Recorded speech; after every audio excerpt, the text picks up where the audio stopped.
In China's bustling cities, the future of law enforcement has arrived. The police are using cutting-edge AI and robotic technology to transform public safety and keep the streets secure.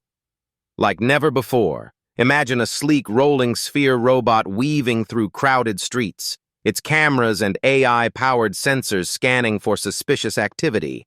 It doesn't just watch it, analyzes, detects, and sends real-time alerts, acting as an ever-vigilant guardian. Autonomous patrol robots tirelessly roam urban spaces, identifying unusual behavior and issuing warnings when necessary.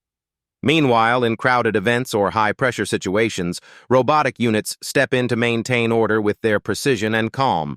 They assist officers in managing crowds and diffusing tension, all without escalating conflicts. At the heart of these machines lies advanced AI technology, facial recognition, behavioral analysis, and predictive algorithms. They work seamlessly to ensure no threat goes unnoticed, offering unmatched accuracy and efficiency. This isn't science fiction. It's happening now, proving that the future of public safety is already here.